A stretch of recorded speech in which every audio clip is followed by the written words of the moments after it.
invite our Chief Manager, BD, BPCL, with over 25 years of experience in the petroleum sector, mainly international trade, looking after the product trading and ship chartering, now looking after business development of bitumen.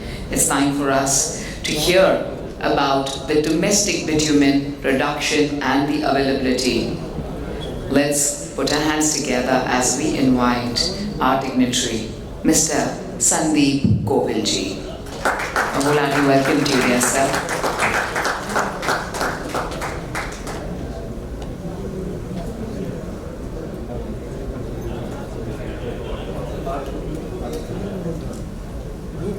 Distinguished guests, ladies and gentlemen, very good afternoon to you all. I will be talking briefly about BPCL, then domestic demand, and as a company, as a buyer, what we are looking from the vendors.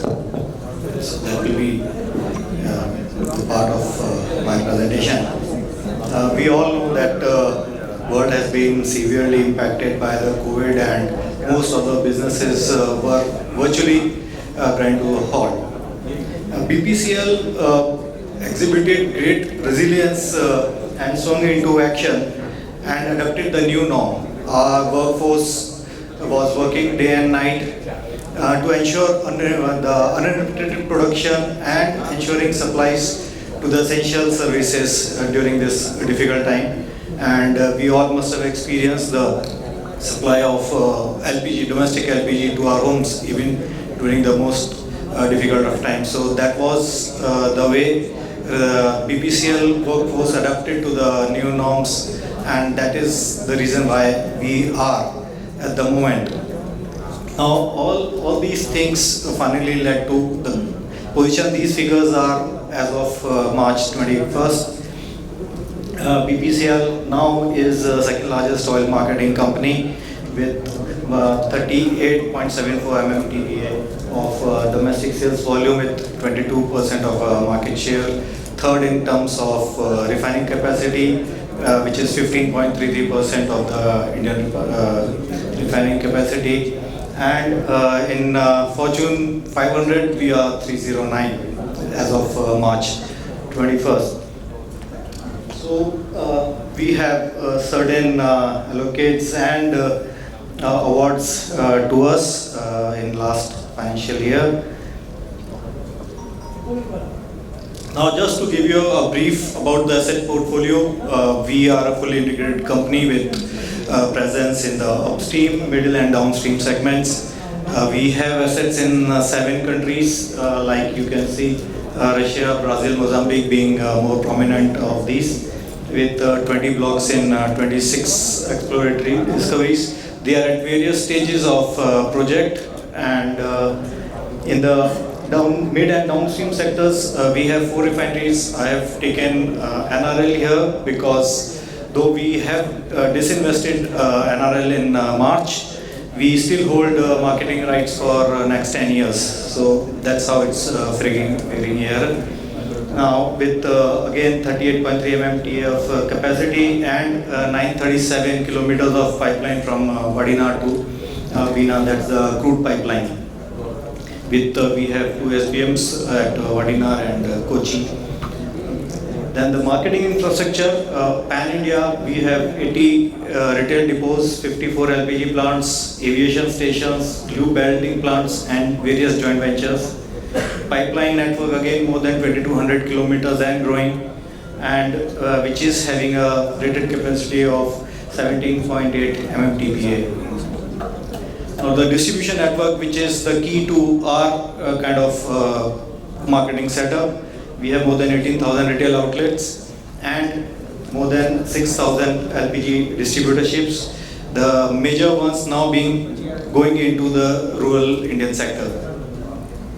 The company is divided into 7 strategic units, SBUs, which are supported by 23 supporting departments. 9,000 odd is the strength we have. These are the 7 SBUs, verticals you can call, starting from refinery, retail, LPG, industrial and commercial, aviation, lubricants and gas. Industrial and commercial is the particular department from where I am right now, which is looking after business to business transactions, which we have more than 8,000 customers, mostly interested customers, looking after various products. More than 20 products we are handling here through our INC business.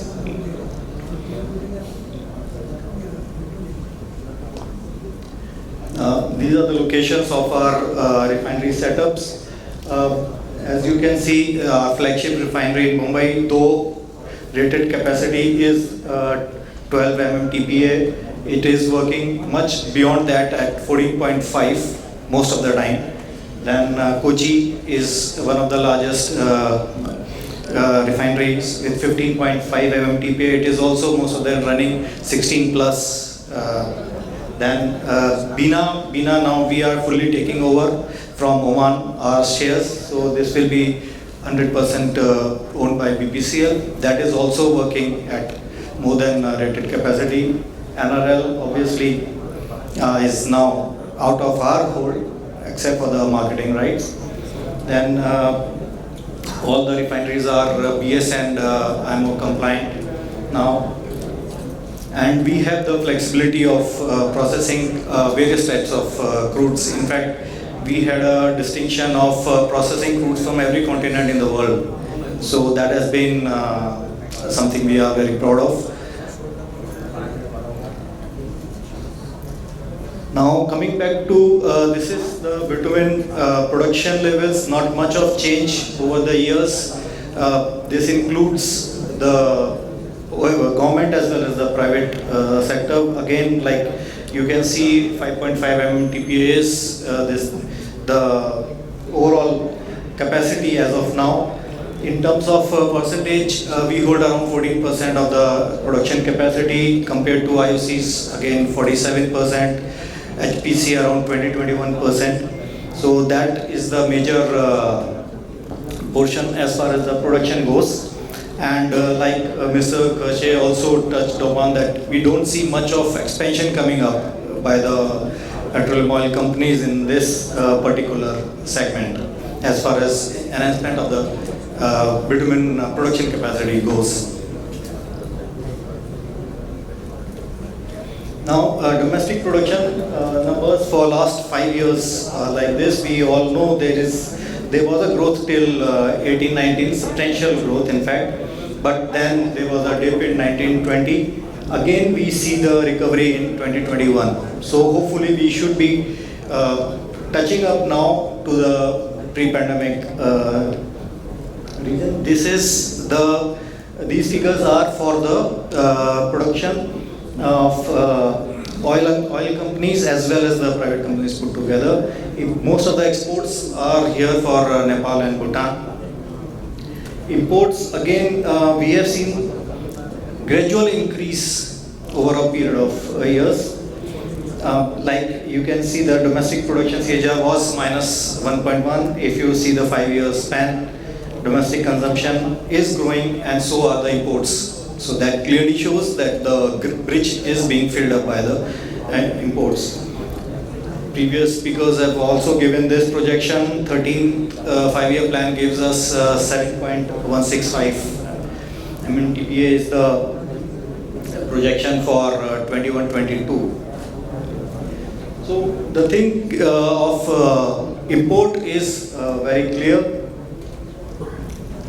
Now this is the domestic bitumen consumption. It's the bulk figures, bulk bitumen. Again, we see it has been led by northern region with 5.1 CJR in last 5 years. Slight dip in south, but east and west again showing a good growth. Now, if you see the percentage wise, next slide I will show you about the packed bitumen. This 16% of our bulk bitumen consumption is from east and northeast area. If you see the pack in this particular segment, you will find that east and northeast are substantially, it increases to 68%. So that is one reason can be the difficult terrains, their preference to packed bitumen, and states like Bihar and Jharkhand, due to legacy issues, they are now preferring packed bitumen. So this gives you the breakup of bulk as well as packed bitumen. Now, the Indian port scenarios, we are aware of our big coastline, more than 7,500, dotted by ports all across, right from in the west, from Mundra, Kandla, right up to Haldia. So all the ports, and most of the ports are now having bitumen facilities. Some are with only bulk as of now, but packed also. With Mundra most of the time leading the way. If we take these are the import volumes for last 2 years. Now, if we see the major bulk imports, Mundra almost has 25% import, followed by Haldia, Mangalore, Karwar, and Pipavav. When we move to packed bitumen, Mundra again figures top of the list, then followed by Kandla and JNPT. So these are the ports where the bitumen import has been increasing. And like we have seen in another factor, what we can see is, though there was a dip in April and May this year, but soon we caught up, and if you see from June onwards, there has been a constant increase, and then seasonality factors, once is that, we've seen from November onwards, there has been a substantial increase, and March we had 376 million metric tons of product imported here. Now, I'll touch upon the model what we have been adapting for bridging our gap, because we know that product from availability from our refineries is limited compared to the demand and the potential we have across at various geographies in India. So we are now we have been in fact going after an sourcing model now, which gives us flexibility of reaching our customers at various geographies.